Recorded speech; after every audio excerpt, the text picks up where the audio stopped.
आपको खुशामदीद कहेंगे और बुलेटिन के आगाज में सबसे पहले आपको बताएं कि सिंध असम्बली इजलास में पीटीआई और पीपल्स पार्टी के अरकान के दरमियान तल्ख कलामी हो गई।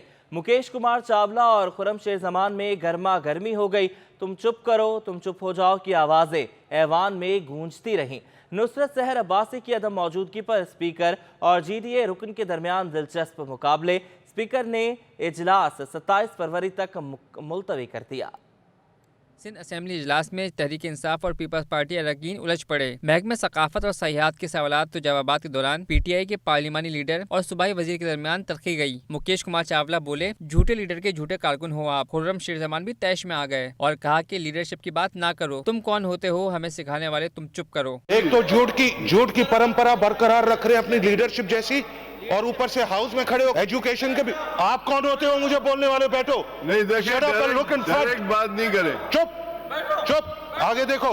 आप ज्यादा टिट्टी नहीं करो, चलो तमीज से बात करो। चुप करो।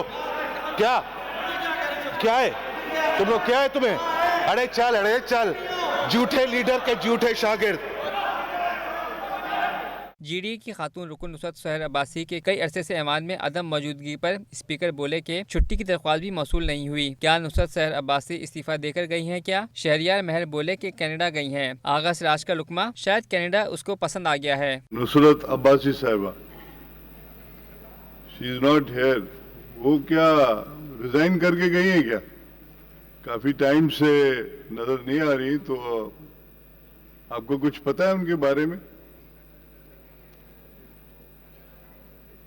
अच्छा, नहीं, यहाँ पे कोई एप्लीकेशन नहीं आई है उनकी तरफ से कि वो छुट्टी मांग रही हैं या छुट्टी पे जा रही हैं अरसे के लिए? वो वापस आना था उन्होंने, आई डोंट नो क्यों डिले हुआ है। We can ask her. Maybe Canada पसंद आ गया जी होगा। सर, पूछ लेते हैं।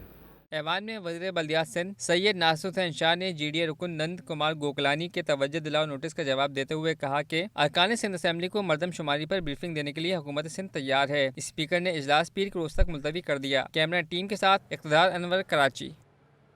मुल्क भर में जेल भरो तहरीक की बाज़गश्त है। अरकान सिंध असम्बली कहते हैं कि बातचीत से मसाइल हल किए जाएं। पाकिस्तान को मुश्किलात से निकालने का यही एक तरीका है। मुल्क भर में इन दिनों जेल भरो तहरीक की बाज़गश्त है। सियासतदान, अरकान सिंध असम्बली और सेनेटर इस जेल भरो तहरीक के बारे में क्या राय रखते हैं, आइए उनसे जानते हैं। क्या रहा है कि जेल बचो तहरीक लग रही है, और कल पख्तूनख्वा में भी इंतजार करते रहे तो वो लोग नहीं आए और आके फ़ोटो सेशन करके और सेल्फियाँ बना के चले गए। और लाहौर में भी कुछ ऐसी मंजर नज़र आए, और लेकिन जो लोग गिरफ्तार हुए उनके लिए तो कोर्टों में पहुंच गए उनके अहले खाना और उनके घर वाले, उनके पार्टी वाले। जब जेल भरने की बात थी तो काय की ज़मानतों के लिए पहुंच गए। दुनिया की तारीख़ में ऐसी जेल भरो तारीख़ नहीं हुई होगी जिसमें जो सरबराह है जमात का, वो एक दिन पहले ज़मानत बेल बिफोर अरेस्ट जो है वो लेता है, और फिर जो लोग लाहौर से अरेस्ट हुए वो हाई कोर्ट्स के अंदर पिटिशंस कर रहे हैं। खान साहब ने इतने यू टर्न्स लिए हैं और इतनी तब्दीलियाँ की हैं, तो मेरे ख्याल में अभी आस्ते आस्ते लोगों को भी पता चल रहा है और लोग भी अब इस बात को समझ रहे हैं। इस वक्त जो सूरत हाल है, जितने भी सीनियर पॉलिटिशियन हैं वो इस बात पे मुत्तफ़िक़ हैं कि सूरत हाल जो है बड़ी ख़तरनाक है मुल्क की।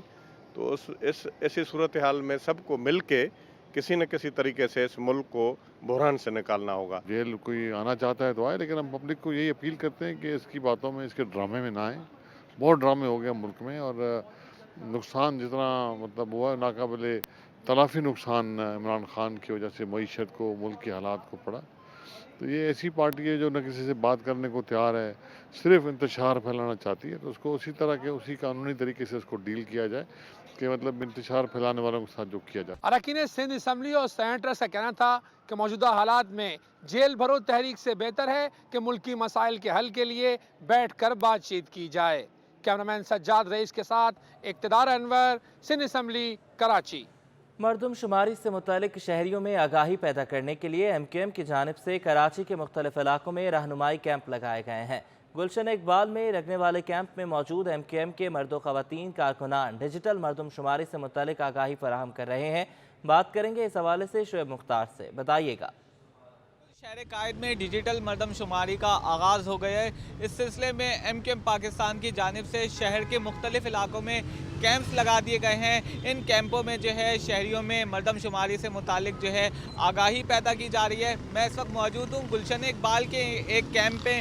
यहाँ एमकेएम के कारकुनान, ख़वातीन और मर्द कारकुनान मौजूद हैं और ये शहरियों को जो है डिजिटल मरदमशुमारी से मुतालिक जो है आगाही फराहम कर रहे हैं। मेरे साथ यहाँ पर एमकेएम के कुछ ज़िम्मेदारान मौजूद हैं, हम इनसे बात करेंगे और पूछेंगे। मुझे ये बताइएगा कि डिजिटल मरदमशुमारी के तमाम तर अमल से आप मुतमईन हैं या नहीं? असल में जो मरदमशुमारी के हवाले से वेबसाइट को बनाया गया है वो एक आम आदमी की अप्रोच में तो ज़रूर है, मगर उसको समझना बहुत मुश्किल है।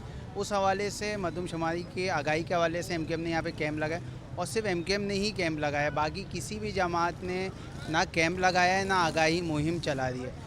एमकेएम इस मरदमशुमारी में ज़्यादा बढ़ चढ़ के इसलिए हिस्सा ले रही है ताकि लोगों को सही गिना जा सके। आप बताइएगा कि इस कैंप में जो है ख़वातीन यहाँ का रुख कर रही हैं यहाँ पर और मरदमशुमारी में दिलचस्पी ले रही हैं।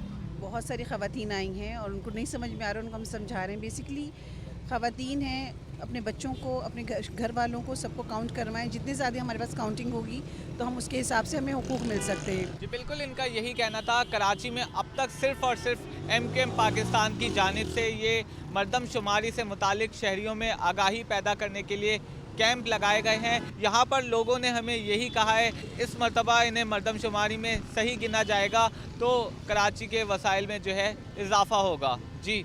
पाकिस्तान तहरीक इंसाफ के सरबरा इमरान खान की कराची समेत मुल्क भर के 6 हलकों पर इंतखाबी कामयाबी का लदम करार दे दी गई है। इलेक्शन कमीशन ने नोटिफिकेशन जारी कर दिया है। इलेक्शन कमीशन ऑफ पाकिस्तान ने तहरीक इंसाफ के सरबरा इमरान खान को कौमी असम्बली के 6 हलकों से री नोटिफाई कर दिया। कराची में कौमी असम्बली के हल्के 239 शाह फैसल कॉलोनी से इमरान खान को री नोटिफाई किया गया। इसके अलावा हल्का NA22 Mardan, NA24 Charsadda, NA31 Peshawar शामिल हैं। खान साहब को हल्का NA108 फैसलाबाद, NA118 ननकाना साहब से भी मेंबर नहीं रहे हैं। इमरान खान ने 16 अक्टूबर को कराची समेत 7 मुल्क भर के हलकों से कामयाबी हासिल की थी। इमरान खान को कराची में मलीर के हल्के 237 पर पीपल्स पार्टी के हकीम बलोच से शिकस्त का सामना रहा था। महंगाई से परेशान शहरियों के मुआशी मसाइल बढ़ गए। घी तेल बनाने वाली कंपनियों ने कीमतों में एक बार फिर इजाफा कर दिया। महंगाई का तूफान, हर शय की कीमत छूने लगी आसमान। तेल घी बनाने वाली कंपनियां गरीब आवाम पर मुआशी बोझ में इजाफे का सबब बनने लगी। कंपनियों ने तेल और घी की कीमतों में मजीद इजाफा कर दिया। कंपनियों का ए ब्रांड फी लीटर खुर्दनी तेल 15 रुपए इजाफे से 675 रुपए पर पहुंच गया। फी किलो घी 25 रुपए महंगा होकर 625 रुपए किलो तक दस्तयाब होने लगा। शहरी होशरुबा महंगाई से मजीद परेशान हो गए। महंगाई इतनी हो गई है, जैसी बात है, बहुत परेशान है। अब कोई बंदा कमाने वाला घर में कोई नहीं होता, एक बंदा कमाने वाला होता है। इतना वो होता है, तेल घी इतना महंगा हो गया। एक वक्त था कि तेल जो है 300 रुपये किलो मिल जाता था, 350 रुपये रेट थे इसके। अब लेकिन ये कि डबल प्राइस हो गई है और बहुत महंगाई बढ़ गई है। एडिबल ऑयल जराये के मुताबिक फी मन खुर्दनी तेल 20,000 रुपए पर पहुंच चुका है, जबकि बंदरगाहों पर 5 लाख टन खुर्दनी तेल मौजूद है। कैमरामैन काशिफ अली के साथ बसीम इफ्तिखार, सिटी 21। और शहर में एक हफ्ते के दौरान चाय की पत्ती 300 से 350 रुपए फी किलो तक महंगी हो गई। पाकिस्तानियों का पसंदीदा मशरूब चाय भी अब पहुंच से दूर होने लगी। कीमतों में इजाफा, चाय भी अब गरीब की जेब पर भारी पड़ेगी। चाय की पत्ती फरोख्त करने वाले दुकानदार कहते हैं कि एक हफ्ते के दौरान खुली पत्ती 1200 से बढ़कर 1600, जबकि ब्रांडेड पत्ती 1800 रुपए किलो तक पहुंच गई है। पर केजी पे तकरीबन 300 से 350 रुपए ऊपर हुए हैं। जैसे हमारे खुली चाय की प्राइस जो पहले 1200 रुपये किलो थी वो जाके 1600 पे खड़ी हो गई। कंपनी वालों ने मज़ीद इजाफा करके अपनी प्राइजेस को 1750-1800 रुपये की पोजीशन पे ले आए और प्लस उन्होंने क्वांटिटी भी कम कर दी। तो इसकी वजह से आप ख़रीद फरोख्त में भी हमको काफ़ी परेशानी का सामना करना पड़ रहा है। चाय की कीमतों में इजाफे के बाद अब गरीब के लिए सुबह का नाश्ता करना भी मुश्किल हो गया है। 30 वाली चाय भी अब 50 रुपए की हो गई है। जो एक गरीब आदमी सुबह जो चाय पराठे का नाश्ता करता था तो वो 30 रुपये की चाय पीता था और एक 40 रुपये का पराठा खाता था। अब उसके लिए इतना मुश्किल हो गया कि चाय के रेट इतने हो गए हैं कि 80 रुपये की चाय हो गई है जगह जगह। चेयरमैन टी एसोसिएशन जीशान पड़ाचा ने पत्ती की कीमतों में मजीद इजाफे का भी खदशा जाहिर किया है। कैमरामैन अजमल शाह के हमरा Kaavish Memon, 321। Old city area ताजर इत्तेहाद ने तहरीक लब्बैक पाकिस्तान की हड़ताल की हिमायत की है। दूसरी जानिब बर्तन बाजार के ताजरों ने हड़ताल की मुखालफत कर दी। महंगाई का तूफान, ताजिर भी एहतजाज के लिए तैयार। चेयरमैन ओल्ड सिटी ताजिर इत्तेहाद SM आलम ने हड़ताल की हिमायत का ऐलान करते हुए कहा कि मार्केटें बंद रखेंगे, जो महंगाई के खिलाफ एहतजाज करेगा हिमायत करेंगे। सियासी तंजीम को ना साथ नहीं दे रहे हम अपनी आवाज़ जो तहरीक लब्बैक ने हमारी आवाज़ उठाई, हमारे ताजरों की आवाज़ उठाई, हमारे मुलाजिमों की आवाज़ उठाई, तो हम उनका साथ देंगे। और हड़ताल इसलिए कर रहे हैं ताकि हमें ये जो 272 रुपये पेट्रोल हो गया है, धागे नहीं मिल रहे, आधी इंडस्ट्री बंद पड़ी हुई है, इसलिए हम हड़ताल कर रहे हैं, तो हमको सियासत नहीं कर रहे हैं। दूसरी जानिब बर्तन बाजार के सदर जावेद शेख हड़ताल के मुखालिफत में हैं। कहते हैं हड़ताल मसाइल का हल नहीं, मार्केट बंद नहीं कर सकते। हिमायत कर रहे हैं ना मुखालफत कर रहे हैं, लेकिन हमने अपने मार्केट वालों को कहा है कि वो आज़ादाना तौर पे आना चाहें, खोलना चाहें खोलें, अपना नुकसान ना करें। और मैं बल्कि अपने तमाम ताजिर बिरादरी से यही अपील करूँगा कि वो अपना नुकसान ना करें, कारोबार को जारी रखें। कारोबार को जारी रखने से ही बेहतरी है। मजहबी जमात की जानिब से महंगाई के खिलाफ 27 फरवरी को एहतजाज की कॉल दी गई है। कैमरामैन इरफान के हमरा काविश मेमन, सिटी 21। शहर कायद में बढ़ती महंगाई के खिलाफ सियासतदान भी बोल पड़े। सीनियर सियासतदान गुलाम मोहम्मद बंगला लानी ने मौजूदा सूरत हाल को तशवीशनाक करार दे दिया। मुल्क में बढ़ती महंगाई पर कराची के सियासतदानों का भी रद्द-ए-अमल सामने आ गया। सीनियर सियासतदान और हल्का 247 से आजाद उम्मीदवार गुलाम मोहम्मद बंगाली ने सारा गुस्सा हुक्मरानों पर निकाल दिया। बोले, हमारे हुक्मरान ने IMF के आगे घुटने टेक कर हुकूमत तो बचा ली, मगर अवाम को महंगाई की चक्की में पीस दिया। गरीब खुदकुशियों पर मजबूर है। सूरत हाल यही रही तो लोग क्रिमिनल बन जाएंगे। इतना गरीब अवाम को मजबूर किया है कि वो उसके पास और कोई रास्ता नहीं है सिवाय डकैती, रोडों पे निकलना, खुदकुशियाँ करना। इतना मजबूर है गरीब तबका कि उनके लिए 2 वक्त की रोटी मुयस्सर होना बहुत महाल हो गया है। गुलाम मोहम्मद बंगाली का कहना था कि इतनी महंगाई कर दी है कि सियासतदानों का अवाम में जाना ही मुश्किल हो गया। किसी सियासतदान के लिए या किसी पॉलिटिकल पार्टी के लिए घर से निकलने के लिए तैयार नहीं है। गरीब आदमी अगर दिहाड़ी छोड़ के किसी को वोट डालने जाए तो उसको क्या फ़ायदा? उसकी 1500-2000 रुपये की तो दिहाड़ी गई ना। वो क्यों निकलें किसी के लिए? उसको किसने क्या रिलीफ दिया है?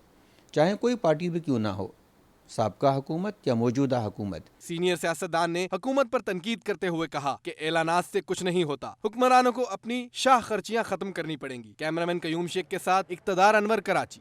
गवर्नर सिंध ने कराची में स्ट्रीट क्राइम की बढ़ती वारदातों पर एक बार फिर तशवीश का इजहार किया है। कराची में GDC की मोटरसाइकिल की तकसीम से मुतल्लिक तकरीब गवर्नर हाउस में मुनक्किद हुई, जिसमें गवर्नर सिंध कामरान खान टिसूरी ने खुसूसी शिरकत की। कामरान टिसूरी तकरीब के दौरान स्ट्रीट क्राइम की बात किए बगैर रह न सके। बोले, हालात बेहतर न हुए तो सख्त फैसले लेने होंगे। किसी माँ की कोख उजाड़ दी जाती है मोबाइल छीनने के नाम पे, डकैती के नाम पे, लेकिन जिम्मेदारी लेने वाला अभी तक कोई मुझे नज़र आ नहीं रहा। बारहा मैंने चीफ मिनिस्टर साहब से भी कहा है कि इस पर एक्शन लें। देखते हैं अगर हालात और मामला नहीं सही हुए तो फिर कोई सख्त एक्शन जो है वो लेना पड़ेगा और जिम्मेदारों का तयन भी कराना। गवर्नर सिंध का कहना था कि जो काम रियासत को करना चाहिए वो JDC, सिलानी, आलमगीर, दावत इस्लामी और दीगर इदारे सरअंजाम दे रहे हैं। शहर को और मुल्क को ठीक करना और आवाम जिनके बुनियादी हकूक जिसका काम बेसिकली हुकूमत का था कि आपको रोज़गार के मौके फराहम करती, आपकी फैमिलीज़ को लुक आफ्टर करती, लेकिन वो नहीं हो सका।